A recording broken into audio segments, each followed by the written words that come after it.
10 Terima menit. kasih Mbak Arimbi dan juga teman-teman semua yang ada di ruangan Zoom ini.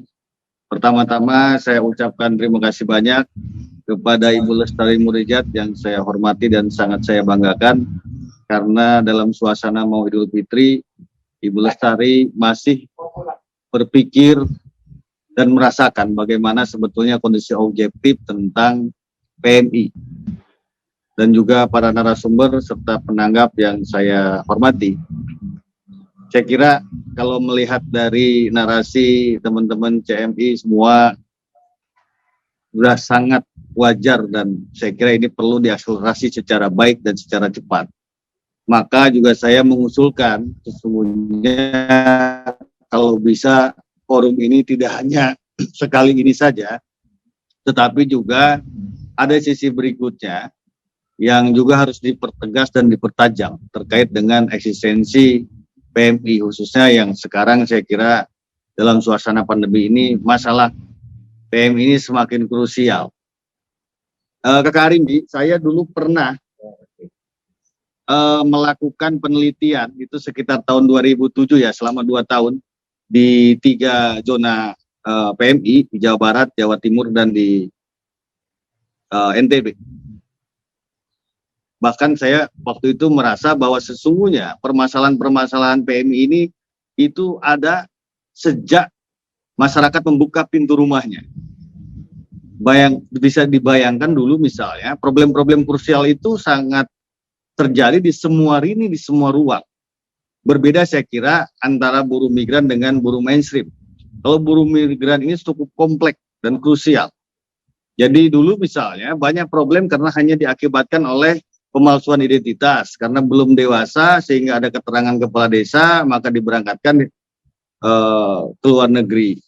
Lantas yang kedua kemudian harus persetujuan suami, karena tidak ada persetujuan suami harus diberangkatkan ke luar negeri sementara suaminya tidak sepakat, atau kebalikannya suami memaksakan istrinya untuk menjadi PMI dan sebagainya. Nah, jadi semua tahapan fase itu selalu ada berakibat kepada permasalahan yang sangat substantif. Nah, Kakak Arimbi, saya kira dengan momentum perubahan undang-undang PMI ini juga masih banyak sekali masalah yang harus diselesaikan oleh kita bersama khususnya. Satu hal yang sangat penting adalah, satu hal yang mungkin kita lupa adalah bahwa undang-undang itu merekomendasikan paling lama 2 tahun peraturan pelaksananya harus terbit, Kakak Arimbi. Hingga sampai saat ini nyaris tidak terdengar, saya kira. Kalau kita melihat misalnya dalam undang-undang itu setidaknya paling sedikit ada sekitar 28 pasal yang mendelegasikan untuk dibuat peraturan pelaksana. Misalnya ada 11 pasal yang mengamanatkan harus diatur lebih lanjut oleh peraturan pemerintah. Ada 2 pasal yang direkomendasikan harus diatur lebih lanjut oleh Perpres. Ada lagi 12 pasal harus dirumuskan dalam Permen. Ada lagi 2 pasal harus dirumuskan dalam kepala badan. Banyak sekali Kakak Arimbi, dan itu nyaris hingga kini tidak terdengar. Padahal undang-undang itu mewarning dalam pasal 90-nya. Paling lama 2 tahun peraturan pelaksana ini harus terbit. Nah, saya kira ini salah satu yang memicu permasalahan kenapa ini hingga saat ini undang-undang ini tidak bisa diimplementasikan. Apalagi misalnya di dalam ketentuan penutupnya dikatakan bahwa peraturan perundang-undangan yang masih ada sepanjang tidak bertentangan ya masih berlaku, maka yang terjadi adalah masih menggunakan peraturan pelaksana undang-undang yang lama. Karena ketidakberlakuan peraturan perundang-undangan itu tentunya harus ditetapkan oleh lembaga justisial melalui judicial review atau oleh lembaga pembentuknya dicabut dan diganti dan diubah. Ini miris Kakak Arimbi, itu satu hal saya kira. Ini ada banyak sekali, ada hampir 28 peraturan pelaksana yang tidak jalan. Apalagi sekarang kita akan berimplikasi dengan Undang-Undang Cipta Kerja, ada simplikasi. Kemudian ada juga akhirnya ke debirokratisasi. Meskipun misalnya pemerintah pernah membuat statement bahwa akan menyederhanakan peraturan, kan tidak semudah itu. Mestinya skemanya harus melakukan perubahan terhadap undang-undang yang mendelegasikan peraturan pelaksana itu. Maka ini menjadi urgent, saya kira perubahan undang-undang ini harus segera juga dilakukan. Itu satu materi kecil saja Kak Arifin. Yang kedua kemudian, saya nggak tahu apakah memang gesturnya bahwa yang namanya PMI ini adalah pahlawan devisa, maka kemudian semua mata dan telinga, mungkin juga mulut, menganga semua melihat maha dahsyat. Maka sehingga ini kemudian berakibat kepada hampir banyak sekali departemen yang terlibat di dalamnya. Saya tidak membayangkan bagaimana ini kemudian komunikasi dan koordinasinya. Saya tidak membayangkan ini akan melahirkan ego sektoral pastinya. Padahal kalau kita melihat narasi di dalam norma Undang-Undang Cipta Kerja, justru sekarang ini akan telah memangkas ego sektoral dalam rangka mengakselerasi atau mempercepat pelaksanaan wewenang dan tugasnya.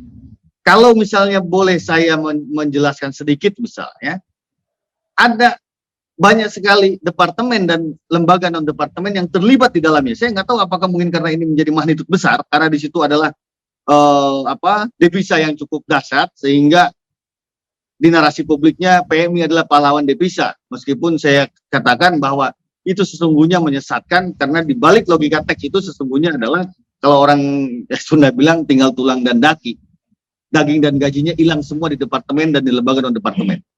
Misalnya saja, kalau kita bicara tentang regulasi dan perlindungan PMI, maka itu letaknya ada di Kementerian Tenaga Kerja.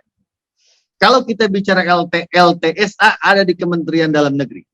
Kalau kita bicara terkait dengan keberadaan perwakilan dan atas ketenagakerjaan, itu berada di Kementerian Luar Negeri. Ada 3 kementerian itu. Kalau kita, kemudian ada juga lagi Kementerian Koperasi dan UMKM juga terlibat terkait dengan pemambatan kredit usaha rakyat. Tadi tuh teman-teman CPMI banyak teriak-teriak, katanya bisa dapat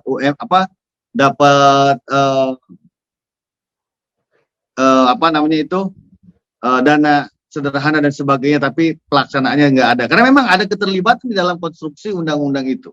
Kemudian juga ada Kementerian Desa, ada Kementerian Direktorat Jenderal Imigrasi juga sama terkait dengan paspor PMI. Kemudian juga ada terkait dengan Kementerian Sosial, menyangkut tentang pemulangan PMI bermasalah. Kementerian Kesehatan, tes kesehatan. Kementerian Pemberdayaan Perempuan dan Anak, terkait dengan pelindungan PMI perempuan dan anak. Kementerian Perhubungan, terkait dengan keberangkatan PMI. Kementerian Kelautan, waduh banyak sekali Kak Arimbi, yang ini pastinya akan terjadi miskomunikasi dan miskoordinasi, yang jelas pasti akan terjadi ego sektoral. Itu kalau kita melihat misalnya hanya segelintir saja beberapa hal.